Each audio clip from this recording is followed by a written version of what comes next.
بعض لوگ 27 رجب کا روزہ رکھتے ہیں اور اس روزے کو عام دنوں کے روزوں سے افضل سمجھتے ہیں، یعنی خاص طور پر 27 تاریخ کے روزے کا اہتمام، یہ بھی درست نہیں۔ متعدد احادیث سے نبی کریم صلی اللہ علیہ وسلم کا مخصوص دنوں یا تاریخوں میں نفلی روزوں کا اہتمام کرنا ثابت ہے، یعنی ایسا نہیں کہ کوئی دن اور مقرر نہیں، اور دن ہے مقرر، لیکن وہ آپ صلی اللہ علیہ وسلم نے خود کیے ہیں۔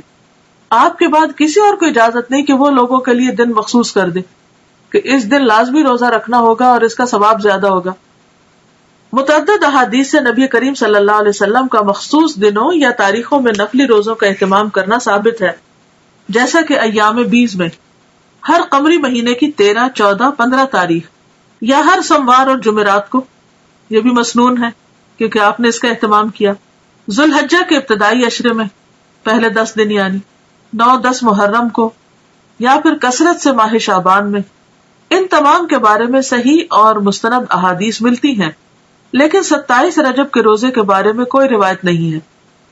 لہٰذا اگر کوئی خصوصی طور پر اس دن کا روزہ رکھتا ہو تو اس کا روزہ تو ہو سکتا ہے، مگر یہ عمل مسنون نہیں ہوگا بلکہ بدعت شمار ہوگا۔ اگر 27 رجب پیر کو آ رہی ہے اور اس کی پہلے سے عادت ہے ہر پیر کو روزہ رکھنے کی، تو ایسا شخص روزہ رکھ سکتا ہے۔ اور 27 رجب کو رات جاگ کر عبادت کرنے کو بھی بہت اہمیت دی جاتی ہے، اور اس کی نسبت واقعہ معراج سے کی جاتی ہے۔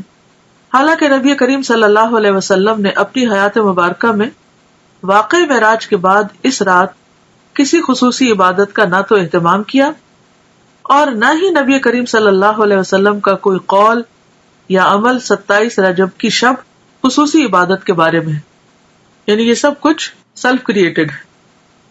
نہ تو آپ نے ایسی کوئی عبادت کی اس رات، نہ صحابہ نے روزہ رکھا، اور نہ ہی آپ نے کوئی ایسا حکم دیا۔ آپ کے جانثار صحابہ کرام یا ازواج مطہرات میں سے بھی کسی نے اس کا اہتمام نہیں کیا، لہٰذا ایسے تمام طریقوں اور کاموں سے بچنے کی ضرورت ہے جو دین کے نام پر نبی کریم صلی اللہ علیہ وسلم کے بعد ایجاد کر لیے گئے ہوں، یعنی اپنی طرف سے کسی چیز کی پابندی نہ اپنے اوپر اس طرح فرض کے درجے میں کرنی چاہیے اور نہ ہی کسی اور کو اس کا پابند کرنا چاہیے۔ واقعہ معراج کے ظہور کی حقیقت اپنی جگہ مسلم ہے، یہ واقعہ تو پیش آیا ہے، مگر یہ بھی ایک حقیقت ہے کہ اس کے رونما ہونے کی تاریخ کے بارے میں کم و بیش 36 مختلف اقوال ملتے ہیں، 36 ڈفرنٹ ورژنز ہیں۔ بعض کے مطابق یہ واقعہ ربیع الاول میں ہوا، بعض نے رمضان، بعض نے ہجرت سے چند سال بعد، اور بعض نے چند ماہ قبل کہا۔ اس کی حتمی تاریخ کسی صحیح حدیث سے یقینی طور پر ثابت نہیں کہ واقعی یہ 27 رجب کو ہی ہوا ہوگا۔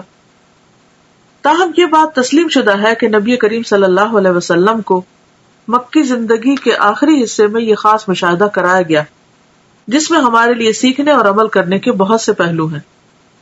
عبادت کا صرف وہی طریقہ پسندیدہ ہے، عبادت وہی قابل قبول ہے جو اللہ اور اس کے رسول کی اتھارٹی کے ساتھ ہو، ان کے حکم کے مطابق ہو۔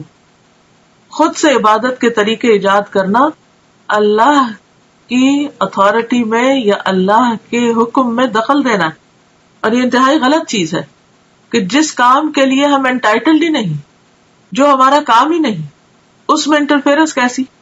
عبادت کے طریقے بتانا صرف معبود کا کام ہے، عابد کا کام نہیں۔ عابد بندہ غلام تو صرف پیروی کرے گا، اطاعت اور فرما برداری کرے گا، وہ خود سے وہ قانون نہیں بنائے گا، تو اس چیز کی کسی کو بھی اجازت نہیں۔ تو ہم سب کو اس کے بارے میں بے حد محتاط رہنا چاہیے، اور دین کے نام پر، عبادت کے نام پر، ثواب کی خاطر کیا جانے والا کوئی بھی کام جب بھی ہم شروع کریں تو ضرور یہ سوچیں کہ کیا اس کی کوئی دلیل قرآن میں ہے، کیا یہ سنت رسول صلی اللہ علیہ وسلم سے ثابت ہے، کیا یہ اجر جو بتایا جا رہا ہے واقعی حقیقی معنوں میں اس کا کچھ وجود ہے، یا صرف ایک جھوٹ گڑھ لیا گیا ہے۔ اس طرح کی چیزیں دین میں شامل کرنا اور پھر ان کی پابندی کرنا، اور ایک خاص رات میں یا خاص دن میں یا خاص طریقے پر، یہ سب چیزیں دین میں دخل اندازی ہے اور یہ ناپسندیدہ ہے۔ تو دین کے معاملے میں بھی ہمیں نہایت سمجھداری سے کام لینا چاہیے، اور دین کو بس اتنا ہی رکھنا چاہیے کہ جتنا وہ ہے یا جتنا ہمیں دے دیا گیا ہے۔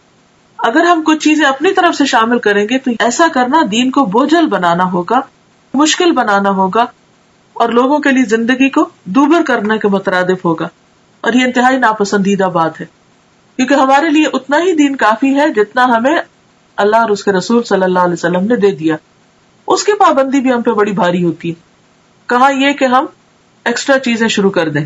جس چیز کو اللہ نے ہمارے لیے مقرر نہیں کیا اور جس پر کوئی ثواب نہیں بتایا، اس پر کسی انسان کو یہ حق نہیں کہ وہ لوگوں کو ثواب بتا کر اس پر پابند کرے. قرآن کریم میں ارشاد ربانی ہے، یا ایھا الذین آمنوا لا تقدموا بین یدی اللہ ورسولہ، الحجرات آیت 1. اے لوگو جو ایمان لائے ہو، اللہ اور اس کے رسول سے آگے نہ بڑھو. تو جو چیز قرآن و سنت سے ثابت نہیں، اس کے کرنے پر کوئی اجر و ثواب بھی نہیں.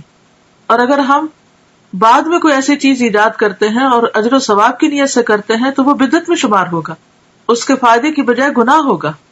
لہٰذا ایسی چیزوں سے بچنا ضروری ہے. اصل دین کیا ہے؟ ہمارے ذہن میں واضح ہونا چاہیے کہ اصل دین کیا ہے. اصل دین وہ ہے جو اللہ تعالیٰ نے محمد صلی اللہ علیہ وسلم کے ذریعے ہم تک پہنچایا، یعنی دین اللہ کی اطاعت و فرما برداری، اس کے احکامات کے آگے سر تسلیم خم کرنے اور محمد صلی اللہ علیہ وسلم کی سنت پر عمل کرنے کا نام ہے. ارشاد ربانی ہے، الیوم اکملت لکم دینکم واتممت علیکم نعمتی ورضیت لکم الاسلام دینا، المائدہ 3. آج میں نے تمہارے لیے تمہارا دین مکمل کر دیا اور تم پر اپنی نعمت تمام کر دی اور تمہارے لیے دین اسلام کو پسند کر لیا. لہذا کوئی بھی ایسا کام جو آپ صلی اللہ علیہ وسلم نے نہ کیا اور نہ ہی اس کا حکم دیا، اسے دین کا حصہ سمجھتے ہوئے ادا کرنا اور پھر اس پر اجر و ثواب کی توقع رکھنا بدعت ہے. نبی کریم صلی اللہ علیہ وسلم کا ارشاد ہے، کل محدثۃ بدعہ وکل بدعۃ ضلالہ وکل ضلالۃ فی النار. بے شک ہر نئی بات بدعت ہے اور ہر بدعت گمراہی ہے اور ہر گمراہی آگ میں لے جانے والی ہے. بدعتی کے بارے میں رسول اللہ صلی اللہ علیہ وسلم کا ارشاد مبارک ہے کہ اللہ تعالیٰ بدعتی کی توبہ قبول نہیں کرتا جب تک کہ وہ بدعت ترک نہیں کرتا. یہ صحیح حدیث ہے ترغیب و ترہیب کی. یعنی ایسے شخص کی توبہ بھی قبول نہیں ہوتی جو ان چیزوں کو چھوڑتا نہیں جو دین کے نام پر اس نے خود ایجاد کر لی، یا نبی صلی اللہ علیہ وسلم کے بعد اگر کسی نے ایجاد کی اور وہ ان کی پیروی اور پابندی کر رہا ہے.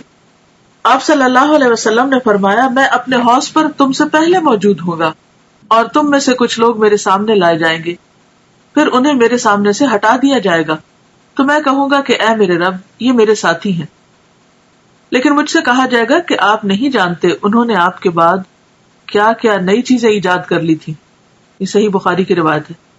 تو اس سے آپ اندازہ لگائیں کہ اگر کوئی شخص دین میں نئے طریقے ایجاد کرتا ہے اور ان کی پابندی کرتا ہے اور ان کو فرض کے درجے پر لے آتا ہے تو قیامت کے دن ایسے شخص کو نبی صلی اللہ علیہ وسلم کے حوض سے پانی نصیب نہ ہوگا اور آپ اس شخص سے خفا ہوں گے کیونکہ اس نے دین کو اپنے ہاتھ میں لے لیا. لہٰذا ایسے تمام طریقوں اور کاموں سے بچنے کی ضرورت ہے جو دین کے نام پر آپ کے بعد ایجاد کر لیے گئے ہوں، کیونکہ آپ صلی اللہ علیہ وسلم نے فرمایا، من احدث فی امرنا ھذا ما لیس منہ فہو رد. صحیح بخاری. جس نے ہمارے اس دین میں کوئی ایسی چیز ایجاد کی جو اس میں سے نہ ہو تو وہ مردود ہے، یعنی ریجیکٹڈ ہے، قابل قبول نہیں.